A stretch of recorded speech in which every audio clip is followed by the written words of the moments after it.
बीते शनिवार यानी कि 27 जुलाई को दिल्ली के ओल्ड राजेंद्र नगर में जिस तरीके से 3 छात्रों को बेसमेंट में पानी घुसने से मौत हो गई, उसके बाद दिल्ली के अनेक जगहों पे जैसे कि लक्ष्मी नगर, ओल्ड राजेंद्र नगर, मुखर्जी नगर में छात्र प्रोटेस्ट करने लगे कि 3 छात्रों के साथ जो कुछ जैसी घटनाएं हुई हैं आगे उनके साथ ना हो। इस वजह से हर एक जगह पे छात्रों के द्वारा प्रोटेस्ट किया जा रहा है। ऐसे में आज जो है कि छात्रों के लिए बहुत ही अच्छी खबर दिल्ली सरकार की तरफ से एक कदम उठाया गया है और मैं मानता हूं कि बहुत अच्छी खबर है कि दिल्ली के एजुकेशन मिनिस्टर आतिशी मारलेना का ये स्टेटमेंट आया है कि वो जल्द ही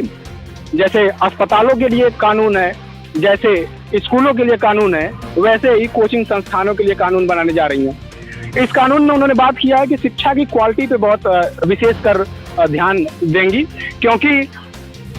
दिल्ली में एक लड़के को जब पता नहीं होता है, वो घर से सपना बना के चलता है IAS और IPS बनने के लिए, लेकिन यहाँ पे आने के बाद जो उसको चीज़ों जिन परिस्थितियों को उसका सामना करना पड़ता है कि वो देख के कुछ और आता है और उसके साथ घटना यहाँ पे कुछ और हो जाती है। जैसे कि अच्छे एजुकेटर यानी कि शिक्षकों में कभी कभार उनके पास क्वालिटी नहीं होती वो पढ़ाने के लिए, फिर भी उनसे मोटी रकम लेने के बाद अच्छे शिक्षक नहीं मिल पाते हैं। तो ऐसे में इस कानून में उन्होंने जिक्र किया है कि सबसे पहले तो इंफ्रास्ट्रक्चर यानी कि जिसके वजह से आज दिल्ली में सीवेज फटा,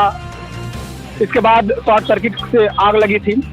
ऐसे घटनाएं ना हो, इसके लिए सबसे पहले दिल्ली सरकार ने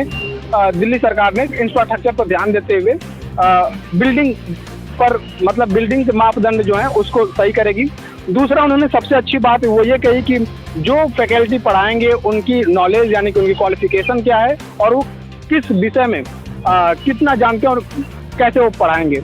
तीसरी जो बहुत अच्छी बात है वो ये कि कोचिंग पढ़ाने के लिए छात्रों से कोचिंग वाले जो है कि वो अपने मन के हिसाब से जितनी उनके